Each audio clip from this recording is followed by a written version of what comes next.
भारत सरकार ने luxurious electric vehicle पर इंपोर्ट ड्यूटी को कम करके 15% कर दिया, जो लगभग पहले 115% हुआ करती थी, जिसका सीधा फायदा टेस्ला लवर्स को होने वाला है। जो कारें पहले भारत में 90 लाख टू 1 CR के आसपास हुआ करती थी, अब वो सीधी लगभग 50% डिस्काउंट पे 50 लाख टू 60 लाख के आसपास उनकी कीमत होने वाली।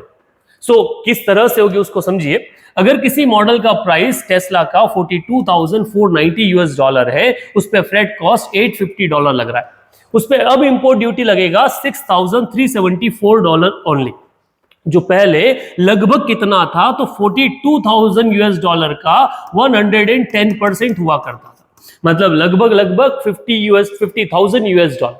अब वो सीधा घटकर कितना हो गया, $6,374, जिससे भारत में उसकी कॉस्ट $49,714 होगी, मतलब 43,33,000, जिसमें जीएसटी और आपका रोड इंश्योरेंस इन सबको मिलाकर इस कार की फाइनल कीमत 52,33,000 होने वाली है, जो पहले कितनी थी, तो जो पहले 110% यूएस ड्यूटी के साथ में इसकी कीमत लगभग 90 लाख के आसपास हुआ करती थी, अब वो कार सीधी 52 लाख में आने वाली। इस मेजर से भारत में टेस्ला की एंट्री जो है वो कंफर्म हो गई। डोनाल्ड ट्रंप चाहते हैं कि ये जो 15% आप इंपोर्ट ड्यूटी लगा रहे हो, इसको घटा के 0% करो।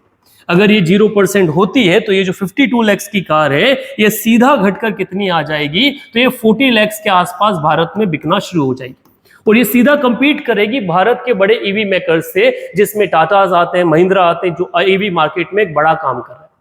ये सब हो पाया क्योंकि लगातार डोनाल्ड ट्रंप जो भारत पर प्रेशर बनाना चाहते हैं।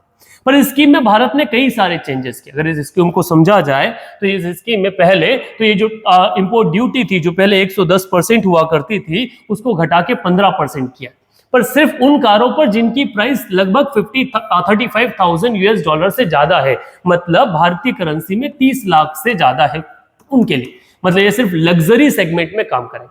इसके साथ इन्होंने एक और कंसेप्ट रखा कि इंपोर्ट ड्यूटी का, रिड्यूस इंपोर्ट ड्यूटी का फायदा सिर्फ उन्हें मिलेगा जो भारत में लगभग $500 मिलियन का लोकल मैन्युफैक्चरिंग जो है उस प्रोडक्शन टारगेट को पूरा करेंगे, जिस कारण से भारत में एम्प्लॉयमेंट जनरेशन बढ़ेगा, या साथ साथ में भारत की प्रगति को वो भी मौका मिलना है। और भारत का यही काम है कि वो ग्लोबल ईवी मार्केट जिस तरह से बढ़ रहा है, उसमें एक बड़ा योगदान भारत दे पाए। करंटली जो 110% इंपोर्ट ड्यूटी है, अब उसको घटाकर क्या कर दिया गया, सीधा आपका 15% के आसपास ले आए। अब इस जो डिक्रीज भारत सरकार ने किया है, इस पर आप क्या ओपिनियन रखते हैं, कमेंट बॉक्स में जरूर लिखिएगा।